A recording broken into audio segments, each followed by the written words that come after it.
Vamos lá, pessoal? Vamos que já deu a hora. Então, fechando os nossos olhos, Jesus, sempre Jesus.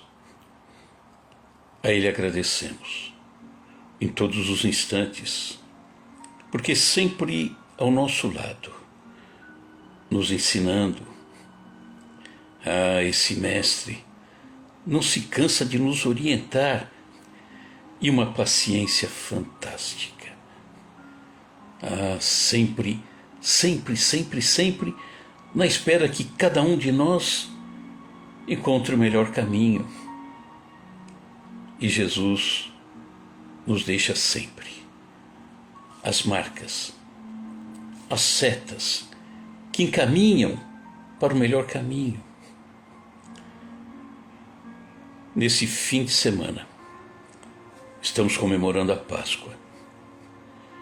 Vamos entender bem o que é essa Páscoa. No passado, para o povo hebreu, a Páscoa, que é passagem, Pesach, era a passagem da condição de escravos no Egito para uma nova condição, a condição de libertos na terra prometida. Era uma passagem, uma mudança.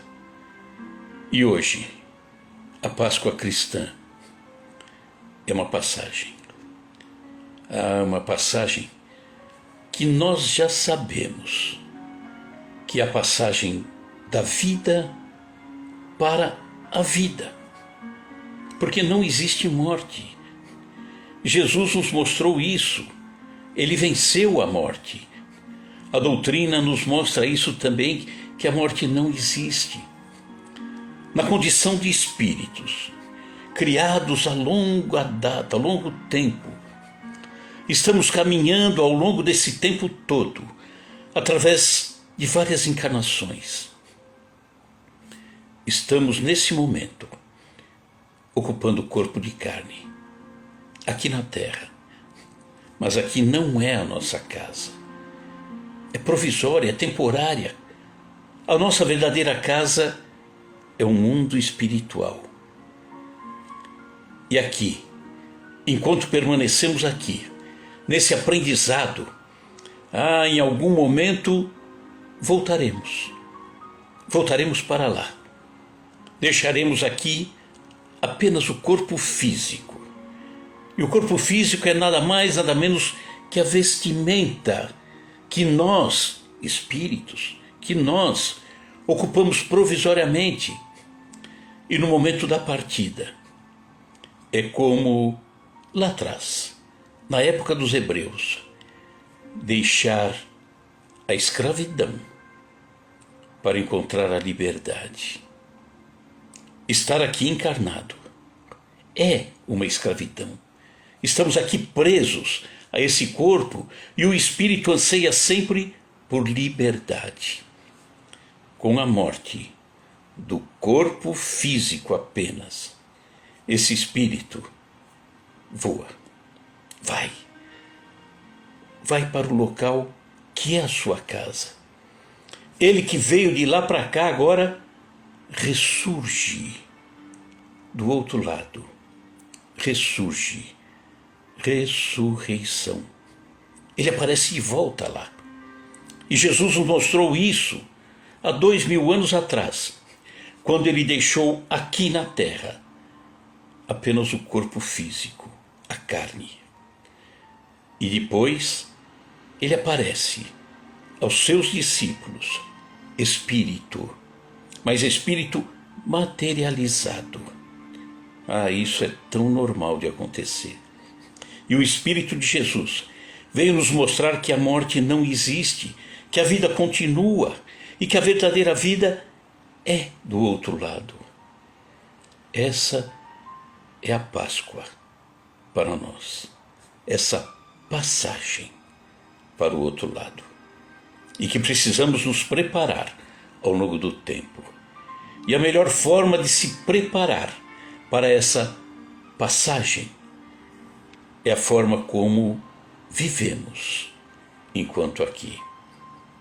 uma vida servindo o irmão, procurando estar de bem, procurando sempre as melhores coisas para a alma no momento da passagem. Vamos ter a alegria de ter juntado no nosso coração os verdadeiros tesouros, os tesouros da alma.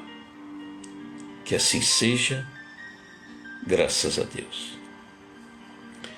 Boa noite a todos, uma alegria. Sheila Luiz Endias, Sheila está aqui de novo, Tabita.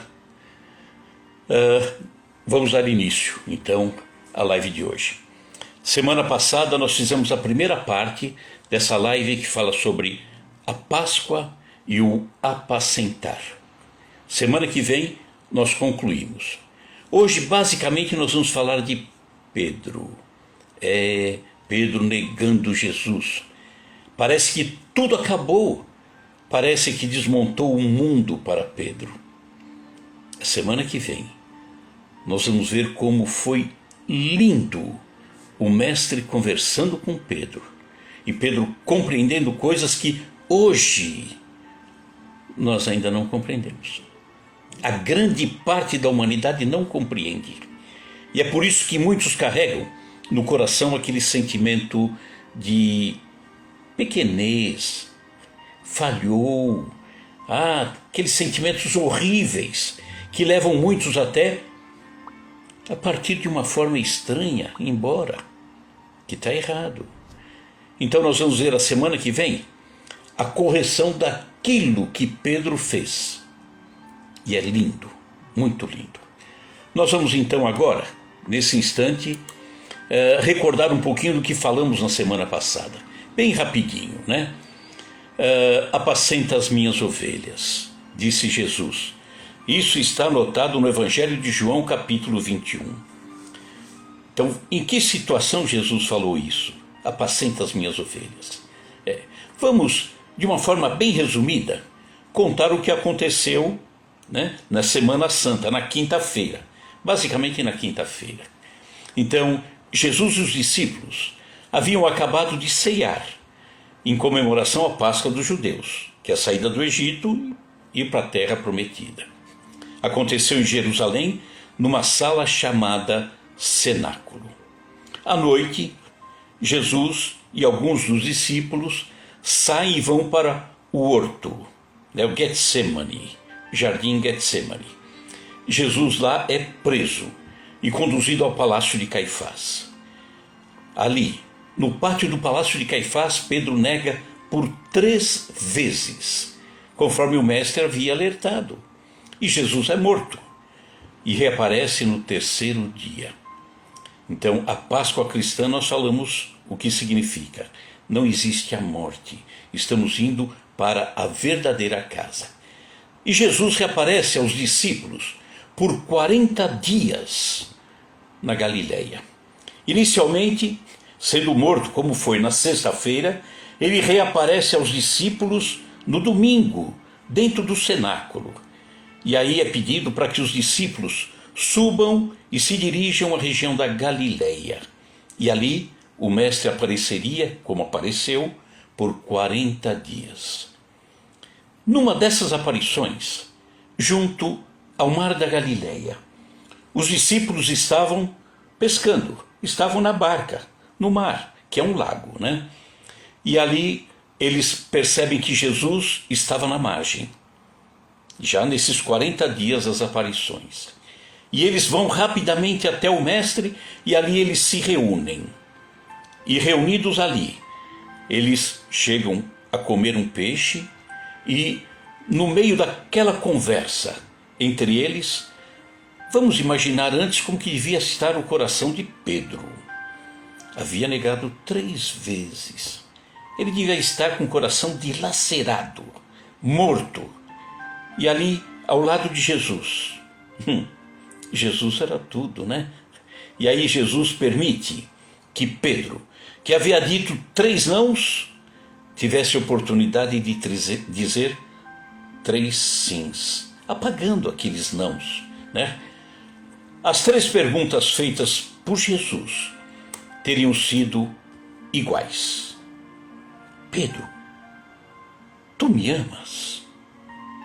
As respostas é que não foram iguais. As 2 primeiras foram: sim, mestre, eu te amo. E aí Jesus completava: então, Pedro, apacenta as minhas ovelhas.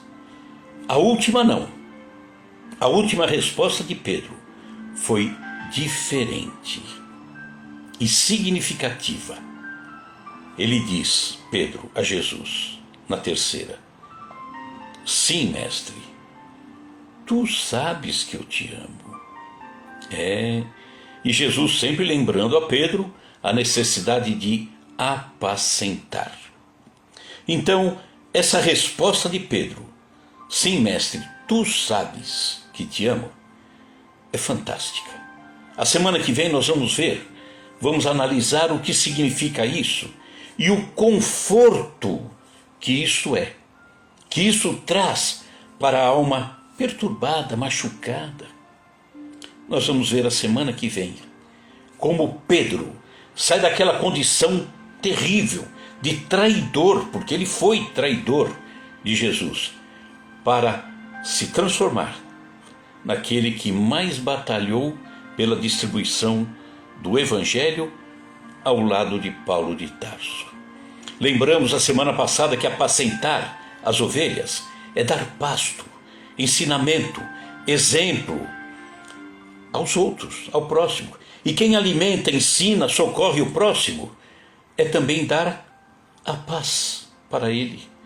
Apacentar é dar o suporte necessário para que também ele encontre a paz. Mas perguntamos, quem é capacitado a dar esse pasto, apacentar o seu irmão? E nós respondemos que rigorosamente todos somos, todos, cada um dentro da sua capacidade, a sua possibilidade de socorrer o próximo, dando aquilo que tem. Por isso que é melhor ter cada vez mais, buscar entender cada vez mais, buscar amar cada vez mais, servir cada vez mais. E aí, quando temos essa capacidade, nós não vamos ficar indiferentes à necessidade do outro. Só que muitas vezes nós fugimos, alegamos não ter nada de bom para servir, para dar, sempre terá alguém melhor que nós, pensamos assim. E aí chegamos à conclusão, muitas vezes, que é mais fácil desertar. Apacentar não é comigo, não. Não. E aí fazemos como Pedro, dizemos, não, comigo não. Triste, né? As pessoas, se pensarmos bem, ao longo do tempo, voltando séculos e séculos, as pessoas nunca foram diferentes do que somos hoje. Encontravam, e como nós encontramos, resistências. Muitas vezes queremos ficar acomodados. Só que muitas, lá no passado e hoje também, a vontade de mudar fez com que elas dessem o primeiro passo. E mudaram para melhor, mas sempre enfrentando dificuldades. Mas lutaram, enfrentaram isso tudo, venceram. O sacrifício de si mesma, o esforço, a dedicação. E se não fizermos isso, não vamos conseguir. Porque não é possível encontrar um resultado diferente se continuamos fazendo as mesmas coisas. Se continuamos fazendo as mesmas coisas, o resultado vai ser sempre igual. Não mudaremos. E muitos imaginam que aqueles que trabalham e trabalharam no bem, na seara do bem, foram privilegiados, criados com dons diferentes. Para eles a vida foi fácil, sem sofrimento, sem a necessidade de enfrentar grandes lutas. Que engano nosso pensar dessa forma. Quantos deixaram aí o seu exemplo de uma forma tão marcante e sofreram, e como sofreram, modificaram e como modificaram, lutaram, deixaram o comodismo de lado e foram à frente. Nós falamos a semana passada de Maria de Magdala, por exemplo, do Paulo de Tarso.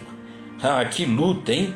Saiu de uma posição de destaque para ser morto ao final porque seguia Jesus. Ah, quem mais? Francisco de Assis, Teresa de Calcutá, Kardec, Chico Xavier. Só que eles sofreram. E muitos nem notaram que eles sofreram. Eles não valorizavam o sofrimento, porque o objetivo da vida deles era muito maior. O objetivo deles era apacentar. Nem percebiam o sofrimento, a dor própria. O exemplo do Chico Xavier. Perguntado se ele passaria tudo de novo, ele disse que sim, tá bom, passaria tudo de novo. E olha que Chico sofreu. Então, se estamos em dúvida quanto à nossa capacidade de mudar, de apacentar, nós vamos ver entre hoje e a outra sexta o que aconteceu com Simão Pedro. É voltar 2000 anos no tempo, né? Vamos ver Jesus na ceia, ali no cenáculo, rodeado dos discípulos, comemorando a Páscoa dos judeus. Ele deixou ali ensinamentos maravilhosos, preciosos. Uma lição linda, linda, porque todas são lindas, né? Se vem de Jesus, todas as lições são lindas. Mas ele deixava uma lição espetacular. Ele estava à mesa com os discípulos. Ele se levantou, baixou a túnica até a cintura, colocou uma toalha em torno da cintura, do tipo que os serviçais, os escravos, os trabalhadores nas casas nobres faziam. E ali ele reclina-se e começa a lavar os pés dos seus discípulos. Ficaram surpresos. Imagina, o que você está fazendo, Jesus? Era a lição da humildade. Então, vamos para os pontos que abordaremos hoje. Jesus estava ali, com a túnica até a cintura baixada, a toalha nos pés dos discípulos, lavando os pés deles. Só que o ato do Messias, Jesus, lavando os pés dos discípulos, encontrou uma grande incompreensão, sobretudo da parte de Pedro. O velho pescador não concordava com esse ato de extrema submissão, e quando chega a vez dele, que Jesus se reclina para lavar os pés dele, Pedro, ele diz assim: nunca me lavarás os pés, mestre. Não, não. Meus companheiros, aí, estão sendo ingratos e duros nesse instante, deixando-vos praticar esse gesto, como se fosseis um escravo comum. Em seguida a essas palavras, Pedro lançou um olhar aos seus amigos, os outros discípulos, um olhar de reprovação e desprezo, enquanto Jesus lhe respondia. Logo após essa crítica feroz de Pedro: Simão, falou Jesus, não queiras ser melhor que os teus irmãos de apostolado, em nenhuma circunstância da vida, não queiras ser melhor, não. Em verdade, assevero-te que, sem o meu auxílio, não participarás com o meu espírito das alegrias supremas da redenção. É preciso que você esteja comigo. Pedro calou, ficou quieto. Terminada a lição e retornando ao seu lugar à mesa, Jesus parecia meditar gravemente. Estava longe. Logo após, todavia, dando a entender que sua visão espiritual devassava os acontecimentos do futuro próximo, imediato, sentenciou: aproxima-se a hora do meu derradeiro testemunho. sei, por antecipação, que todos vós estareis dispersos nesse instante supremo. Então ele falava dos discípulos que fugiriam no momento mais grave, né? Que Jesus seria preso, depois seria julgado, depois seria condenado, seria morto. Os discípulos fugiriam, amedrontados. Jesus sabia disso. E continuou o mestre: é natural, porquanto ainda não estáis preparados senão para aprender. Jesus sabia, era natural para aqueles homens ter esse receio, fugir, né? E Jesus se reportava então ao instinto de conservação, preservação deles. É natural. A gente faria a mesma coisa. Antes, porém, que eu parta, falou Jesus, quero deixar-vos um novo mandamento, o de amar-vos uns aos outros, como eu vos tenho amado.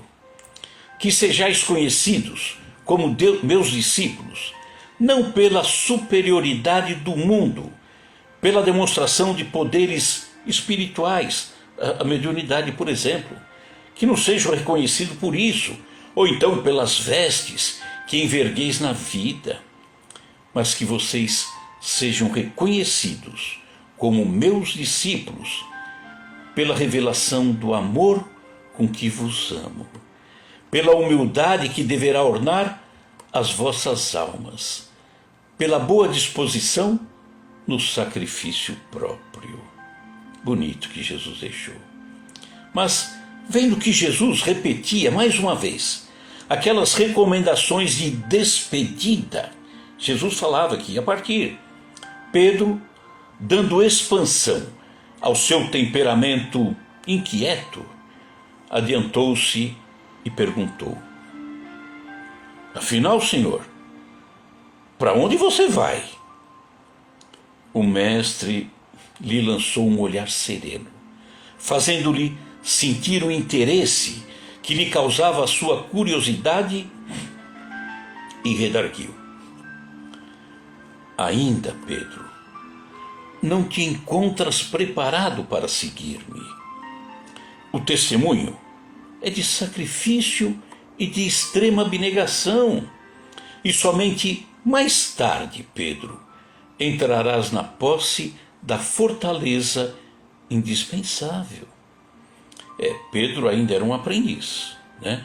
Precisava evoluir muito, acordar muito, aprender demais, para poder compreender e estar realmente ao lado de Jesus. Pedro, no entanto, desejando provar por palavras, e é difícil provar por palavras, né? Tem que ser por exemplo, por dedicação. Então, desejando provar por palavras aos companheiros o valor da sua dedicação, acrescentou com certa ênfase no propósito de se impor a confiança do Messias, do Mestre. E diz assim Pedro: não posso seguir-vos? Acaso, Mestre, podereis duvidar da minha coragem? Então não sou um homem? Por vós darei a minha própria vida.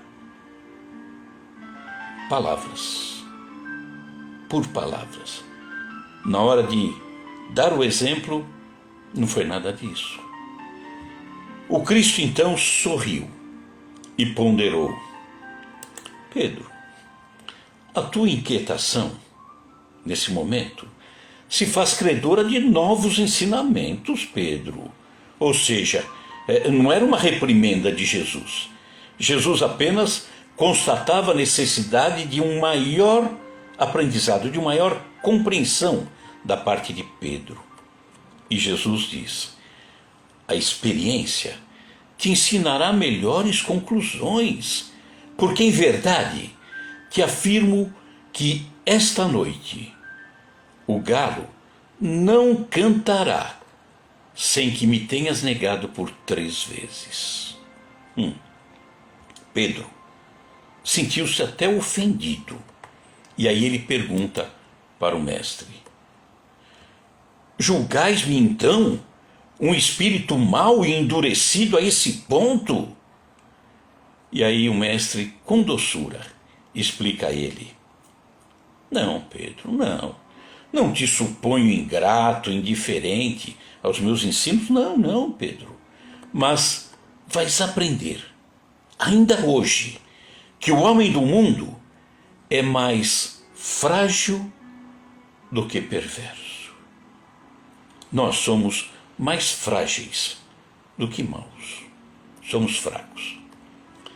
Pedro não quis acreditar nas afirmações do Messias. E tão logo que acontece a prisão, eles saíram dali, do cenáculo, foram para o Getsemane, no Horto das Oliveiras, e ali Jesus é preso. Vamos lembrar o episódio que os guardas chegaram e pegaram Jesus. Então, Pedro não quis acreditar nas afirmações de Jesus.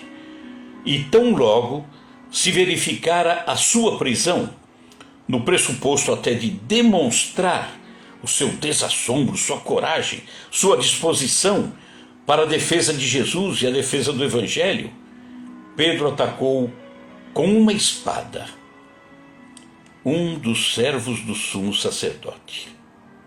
E aí fazemos um parênteses. Nós sabemos que as narrativas, por exemplo, nos evangelhos, na Bíblia como um todo, nos evangelhos, óbvio, Novo Testamento, as coisas não estão ali de uma maneira serena. Tem coisas que nós precisamos raciocinar, porque senão aquilo que foi escrito há 2000 anos, que as pessoas se lembraram depois de muitos anos, que colocaram, que fizeram até confusão, não foi maldade, que depois ainda passou pelas traduções para outras línguas, é natural que acontecessem distorções. E aí é preciso que raciocinemos. Jesus é o príncipe da paz. Faz sentido um discípulo seu andar armado com uma espada na cintura? Não, não tem a menor possibilidade. O que poderia ter acontecido? Já falamos em lives anteriores que Pedro, obviamente, naquele momento se exaltou, gritou, partiu até para cima do soldado. E aí, uma possibilidade. Jesus, vendo aquela agressão verbal de Pedro, Jesus poderia perfeitamente ter dito a Pedro: Pedro, não transforme a tua língua numa espada que fira os ouvidos alheios. Não faça assim, Pedro. Aí é perfeitamente razoável, né? Mas um discípulo estar armado, não faz o menor sentido, né? Então, em cima disso tudo que eu falei, da narrativa, ter passado anos para ser escrita, sofrer influências de outras pessoas, depois ainda passar por traduções, é que esses pequenos ajustes, nós precisamos fazer. Então é necessário que raciocinemos, tá? E aí, voltando ao episódio com Pedro, ele teria, entre aspas, atacado com a espada, né? E que Jesus o repreendeu. Ô Pedro, vamos devagar. Não, por aí não. Então, conforme as afirmativas de Jesus, não tinha mais apóstolo nenhum ali. Todos tinham fugido. Ficou ali Pedro e João. Aquele instinto de preservação fez com que eles fugissem. Deveriam até ter retornado de imediato ao cenáculo e se trancado lá. A humildade com que o Cristo, o Mestre, se entregava àqueles que vinham prendê-lo, ele não reagia, né? Não agredia. Até acabou desapontando aqueles Pedro, João e mais alguém que porventura estava lá, porque não conseguia compreender tanta doçura da parte do Mestre. Pedro e João observando que a prisão do mestre pelos emissários do templo era um fato consumado, não tinham como mudar, não conseguiam de forma nenhuma, Jesus estava preso. Combinaram entre si, Pedro e João, acompanhar de longe o grupo que se afastava e que conduzia o mestre preso. Sem sucesso. Procuraram então os demais companheiros, iam procurando ao longo do caminho, mas todos eles fugiram. Os dois, no entanto, desejavam, sim, prestar a Jesus o auxílio necessário. Quem sabe poderiam encontrar um recurso, de salvação. Era necessário, então, certificar-se o que ia acontecer em seguida. Mobilizariam pensavam assim, as suas humildes relações em Jerusalém. Que relações eles tinham? A favor do mestre querido. Compreendiam sim a extensão do perigo e as ameaças que agora pesavam sobre os dois também. Eles também corriam riscos. De instante a instante, eram surpreendidos ao longo do caminho por homens do povo que iam conversando ao longo do caminho e que acusavam Jesus de feiticeiro e herético. A coisa começava a pesar. A noite caíra sobre a velha Jerusalém. Os dois discípulos observaram que grupo de servos e soldados chegavam à residência de Caifás. Lá, bem encostadinho a Jerusalém antiga, fica do lado de fora. Hoje, o Palácio de Caifás foi edificado e a igreja São Pedro de Galicanto. Então, Jesus foi recolhido a uma cela, a uma prisão úmida, que ficava lá na parte baixa do palácio, com as grades voltadas para um pátio. Jesus fora trancado por entre zombrarias e impropérios. Aquele grupo reduzido, agora juntava-se uma massa popular grandiosa, em pleno alvoroço festivo. Era Páscoa. A Páscoa dos judeus leva 8 dias. Tinha começado no domingo anterior e terminaria nesse próximo domingo, essas comemorações da Páscoa. E as pessoas alegres, cantando, gritando, se juntaram àqueles que acompanharam a prisão do mestre. Pedro e João compreenderam que as autoridades do templo imprimiam um caráter popular ao movimento de perseguição a Jesus. Queriam dar força, uma força popular. Aí não tinha como segurar, Então era uma forma dos religiosos de se vingarem da vitória, entre aspas, Vitória, como se Jesus fizesse procurando a vitória. Quando ele, Jesus, entrou no domingo anterior em Jerusalém, a entrada triunfal, que comemora-se a festa de Ramos, quando Jesus entrou em Jerusalém e que as pessoas colocavam no chão os ramos. E aqueles ramos, Jesus passaria por cima e o povo gritava: Hosana, ou salve-nos. Era uma nova esperança, no coração dos desalentados. E eles, os religiosos, queriam desmoralizar isso, para poder dar força à morte de Jesus.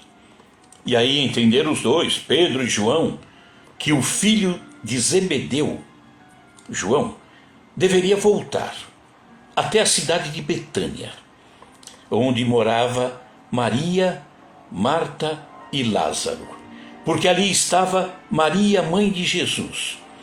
E João iria até lá, para deixar Maria a par dos acontecimentos, enquanto que Pedro se misturaria no meio daquela aglomeração de maneira a observar o que poderia ser útil ao Messias. O ambiente estava já preparado pelos religiosos do judaísmo para os tristes acontecimentos do dia seguinte, ou o palco já estava armado. Não tinha como voltar atrás. E agora, em todas as rodas, o povo que estava ali, no pátio, próximo do Palácio de Caifás, falava de um Cristo como um traidor, um revolucionário vulgar. As pessoas já haviam sido influenciadas desse alvoroço todo. E aí pegou fogo. Alguns comentadores mais exaltados denunciavam Jesus como um ladrão. E agora? Agora ridicularizavam o seu ensinamento. Zombavam das suas exemplificações. E não faltavam os que diziam em voz alta que o profeta Nazareno havia chegado à cidade chefiando um bando de salteadores. Fake news, há 2000 anos, né? Que tumultuava a cabeça de muitos. Começa a falar isso, e muitos começavam a aceitar aquilo como verdade, que não conheciam ou pouco conheciam o Messias, Jesus, começaram a aceitar, foram influenciados. Então, ali estava uma turba que se formara. Significado, está diretamente ligado, turba, a ideia de um grupo de pessoas reunidas de forma tumultuada, desordenada, inconsequente. E era isso que acontecia ali, nas portas do Palácio de Caifás, no pátio. Nós vemos exemplos nos dias de hoje, que acontecem coisas horríveis, quando as pessoas se organizam na condição de turba, desordenada, tumultuada. São grupos, por exemplo, de torcedores de futebol, que de repente partem para cima de um adversário, porque alguém gritou alguma coisa e vai todo mundo. Me recordo, há um tempinho razoável, não muito, mas razoável, se não me engano foi no Guarujá, que uma pessoa, uma mulher, reconheceu um rapaz, achou que reconheceu, um rapaz que havia feito cometido algum crime, violentado alguém, não sei. E as pessoas em torno foram inflamadas pela posição daquela mulher, dizendo que ele era o culpado, que havia feito isso. Foram para cima do rapaz e o mataram. Foram influenciadas, né? Isso acontece nos dias de hoje e olha, com frequência. Então, nesse momento, Pedro sentiu a hostilidade com que teria de lutar. Não ia ser fácil. Precisava socorrer o mestre, mas é complicado. E aí ele experimentou um frio angustioso no coração. Medo, instinto de conservação, falando mais alto. Natural, era humano. A sua resolução de acompanhar de perto os acontecimentos parecia agora vencida. A alma ansiosa se deixava agora dominar por dúvidas e aflições. Seu lado humano, falando mais alto, começou a pensar. Pensar nos seus familiares. E agora? O que vai acontecer comigo? Eu tenho lá em casa minha esposa e tinha sogra, filhos. Pensava nas suas necessidades comuns. E o que será deles? Como que eu vou ficar? É o lado humano. Todos nós pensaríamos dessa forma, né? Ele pensava nas convenções de Jerusalém, né? O poder que estava instalado em Jerusalém, que ele não poderia afrontar sem pesados castigos, talvez até a morte. E agora, com o cérebro fervilhando de expectativas e cogitações quanto à defesa própria, penetrou no pátio extenso do Palácio de Caifás, onde estava uma grande multidão. Pedro se misturou àquela multidão. para logo. Uma das servas da casa se aproximou dele e exclamou, surpreendida: Não és tu um dos companheiros daquele homem? Apontava para as grades da cela onde Jesus estava preso. Pedro refletiu um momento e, reconhecendo que o instante era decisivo, e agora, o que faço? Respondeu, dissimulando a própria emoção: Não, estás enganada, não sou não.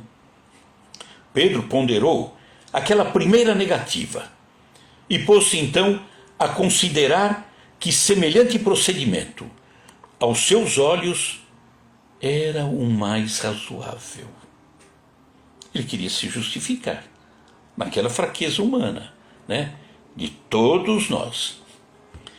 Fingindo despreocupação, Pedro se dirigiu a uma pequena aglomeração de populares, onde cada um procurava esquivar-se daquele frio intenso nas brasas de uma fogueira que estava ali. E novamente uma pessoa identificou Pedro. Então viesse socorrer o teu mestre? E Pedro perguntou, entre receoso e assustado: Que mestre? Nunca fui discípulo desse homem. Então, com essa explicação, todo o grupo se sentiu à vontade para continuar falando sobre Jesus, as mentiras que falavam. Longas horas passaram-se para Pedro, que tinha o coração a duelar-se com a própria consciência. Naqueles instantes penosos, imagina o sofrimento de Pedro, em que fora chamado ao testemunho. A noite ia adiantada, quando alguns servidores vieram servir vinho ali no pátio para as pessoas que estavam lá, e um deles, encarando Pedro com certo espanto, exclamou: É este, é bem aquele discípulo que nos atacou com a espada entre as árvores do horto.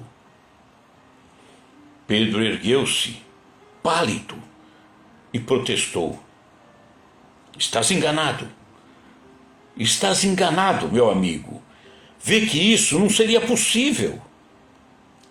Logo que pronunciou sua derradeira negativa, a terceira, os galos da vizinhança cantaram em voz estridente, anunciando a madrugada. Pedro, então, recordou as palavras do mestre e sentiu-se perturbado por infinita angústia. Levantou-se cambaleante e, voltando-se instintivamente para a cela em que o mestre se achava prisioneiro, viu o semblante sereno de Jesus a contemplá-lo através das grades. Presa de indizível remorso, o apóstolo retirou-se envergonhado de si mesmo. Dando alguns passos, alcançou os muros exteriores ali, onde se colocou a chorar amargamente. Vamos pensar, fazendo um parênteses, vamos pensar. Jesus havia morado, o tempo que Jesus espalhou o Evangelho, distribuiu o Evangelho, foram 3 anos. Desses 3 anos, 2 anos e 3 meses foi lá na linda Galileia. E Jesus, instalado na casa de Pedro, foi inquilino de Pedro durante 2 anos e 3 meses. Jesus e Pedro ficaram juntos ali o tempo todo. Depois, 7, 8 meses, eles desceram para a Judéia e ali também ficaram juntos o tempo todo. E Pedro falou 3 nãos, mesmo sendo advertido por Jesus, lembrado, por Jesus antes. Pedro, não, vamos devagar, antes que o galo cante você vai negar 3 vezes, calma. Não era uma crítica, Jesus estava apenas mostrando a Pedro que, olha, é preciso ter consciência de quem a gente é. A grandeza, a fortaleza. Eu preciso muito mais para ser forte. Não posso parar, tenho que trabalhar sempre. Então, depois disso tudo, 3 anos, Pedro junto com Jesus, dizendo esses 3 nãos, foi uma traição? Foi. E as pessoas não se lembram da traição de Pedro. Lembra só dos 3 nãos. O grande traidor é Judas. Depois nós vamos comentar sobre isso. Judas não teve a oportunidade de Pedro. Judas talvez não teve a força que Pedro teve. Judas, se tivesse, quando ele traiu ali, numa situação que não foi exatamente uma traição, foi uma falha de Judas, não da forma como está narrado, não da forma como a humanidade compreende Judas. Se Judas, que no caso conduziu Jesus, teria conduzido Jesus para ser aprisionado na 5ª e que se enforcou na 6ª, se ele tivesse aguardado 3 dias e que estivesse ao lado dos discípulos no cenáculo no domingo e que visse Jesus aparecer vivo, porque não morreu, o espírito não morre, Judas teria seguido em frente, feito melhor. E aí nós esquecemos de Pedro, que de fato cometeu uma traição, mas foi buscar forças, lutou e venceu. Judas não conseguiu. Depois, um dia vamos falar bastante sobre Judas também. E aí nós vemos que ele, Pedro, que sempre fora um homem ríspido e resoluto, que condenava, Pedro condenava sim, invariavelmente, os transviados da verdade, do bem. Ele era crítico, rigoroso. Ele nunca conseguiu perdoar a mulher adúltera. Não perdoava não. E agora ali ele se encontrava abatido, como uma criança, em face da sua própria falta. Começava ele, Pedro, a entender a razão de certas experiências dolorosas dos seus irmãos em humanidade. Agora ele começava a entender a fraqueza dos irmãos. Em seu espírito, como que desabrochava agora uma fonte de novas considerações pelos infortunados da vida. Pedro estava despertando. No meio dessa dor intensa, Pedro agora despertava para entender a dor intensa dos outros que falhavam, como ele falhou. E agora Pedro desejava ansiosamente ajoelhar-se diante de Jesus e suplicar-lhe o perdão para essa queda dolorosa. E através do véu de lágrimas que obscurecia seus olhos, Pedro experimentou uma visão consoladora e generosa. Era o mestre que vinha vê-lo em espírito, na solidão da noite, trazendo nos lábios aquele mesmo sorriso sereno de todos os dias. Ante a emoção confortadora e divina, Pedro ajoelhou-se e murmurou: Senhor, perdoai-me. Mas nesse instante, nada mais viu. Na confusão de seus angustiados pensamentos, aquele turbilhão todo. E o luar enfeitava de luz as vielas desoladas da velha Jerusalém. Foi aí que Pedro refletiu mais firme, de uma forma mais austera, lembrando as advertências amigas de Jesus, quando ele lhe disse: Pedro, o homem do mundo é mais frágil do que perverso. Mais frágil do que perverso. Pedro não era perverso, mas era frágil, como nós somos frágeis. E aí nós começamos a pensar, que triste situação essa do velho Pedro. Que triste situação. E aí nós começamos a formular algumas perguntas para pensarmos. Diante disso tudo que aconteceu com Pedro, e Pedro seria a pedra, né, onde Jesus apoiaria o seu trabalho todo, e Pedro estava dessa forma. Estava destruído, estava em cacos, Pedro. E agora, como ficou para Pedro o apacentar as ovelhas? Como ficou para Pedro esse trabalho? O trabalho de ensinar, o trabalho de socorrer, o trabalho de ajudar, de levar a paz. Mas Pedro, dilacerado, como dar de si, se ele parecia nada ter, destruído? Como ele apacentaria alguém? Pedro estava se desvalorizando. Estava desvalorizado ele mesmo e se desvalorizando cada vez mais. E aí nós perguntamos, quanto nós fazemos disso conosco mesmos? Quando enfrentamos uma situação onde falhamos, eu sou fraco, a gente vê pessoas falando, e não poucas, hein? Eu não sirvo nem para ser o piolho do cavalo de Paulo, sei lá, inventa um monte de coisa. Se coloca tão pequeno, e se colocando pequeno, meu amigo, você é pequeno mesmo, porque você precisa se valorizar. Quantas vezes nós fazemos isso conosco?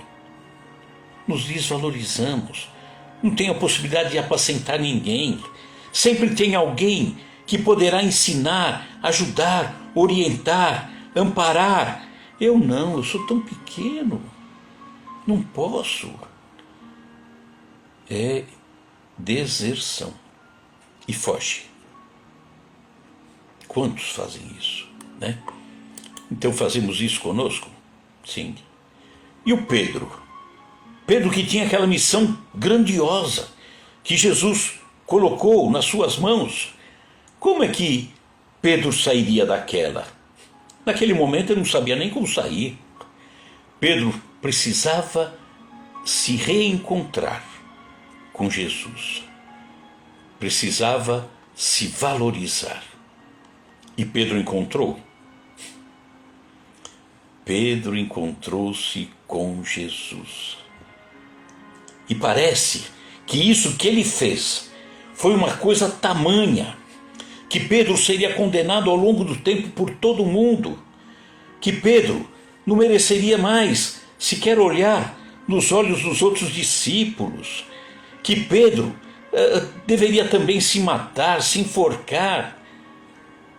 Nós vamos ver que Pedro foi socorrido, e ele demonstrou isso na terceira resposta, aquelas perguntas que Jesus lhe faria nas aparições, lá no mar da Galileia. Na terceira pergunta, quando Jesus faz, Pedro, tu me amas? E aí Pedro achou a chave. Falaremos na semana que vem. A chave para que ele se reerguesse e que encontrasse todo o valor dele, quando ele diz, se eu te amo, mestre? Sim. Tu sabes que eu te amo. E é linda essa passagem. É lindo um comentário que temos sobre esse episódio, porque Pedro não tinha condição de provar nada para ninguém, mas ele sabia do amor que Jesus tinha por ele, e bastava,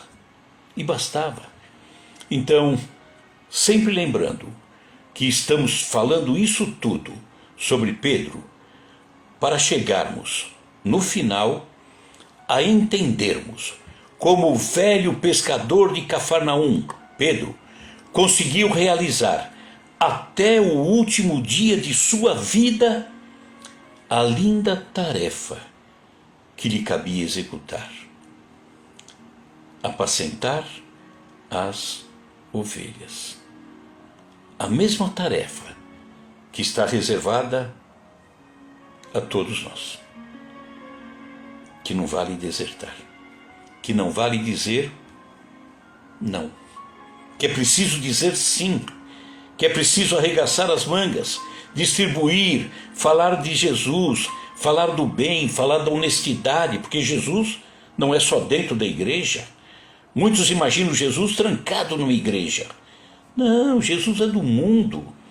Eu falo de Jesus procurando ser honesto, trabalhador, um bom vizinho, orientando as pessoas, obedecendo às leis de trânsito, todas as leis, enfim, isso é Jesus, que as pessoas às vezes se esquecem, né?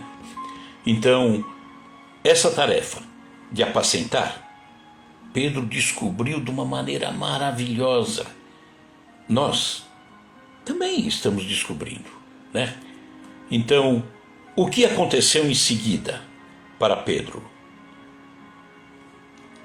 Isso fica para a próxima semana, tá?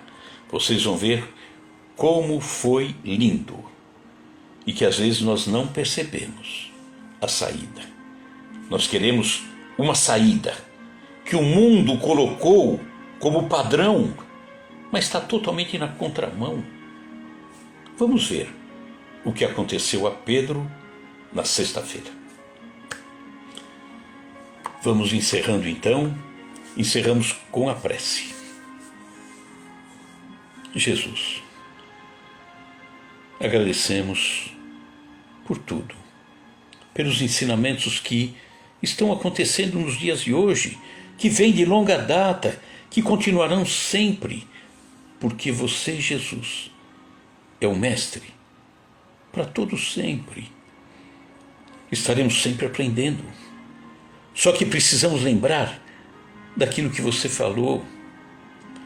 É preciso que tenhamos olhos de ver, ouvidos de ouvir. Se não fizermos isso, desertamos. Largamos o trabalho para outras mãos e choramos depois. Que assim seja, graças a Deus. Muito obrigado a todos que acompanharam, Paulo Serrato, Almir Cardoso, Maria Leone, tudo bem? Andrea Giovenardi, a todos vocês, uma feliz Páscoa, mas entendendo, né, raciocinando essa Páscoa, a vitória da vida sobre a morte, a Páscoa cristã. Jesus nos mostrou, né, a ressurreição. Não morreu, não, o corpo sim, ele nunca, o espírito jamais. E reaparece, mostrando que está vivo, estará vivo sempre. E que nós também, né? Quando deixarmos esse corpo, ele vai desfazer, vai voltar para a natureza. Eu, o espírito, você, espírito, não. Você vence a morte. Você vai ressurgir, ressurreição. Você vai ressurgir de onde você veio, que é o mundo espiritual. Ressurgir. Então, uma feliz Páscoa para todos vocês. Forte abraço, obrigado pela paciência e sexta-feira vamos ver o que aconteceu com o velho Pedro. Muito lindo. Tchau, pessoal. Bom fim de semana, boa Páscoa e até a próxima. Tchau, tchau.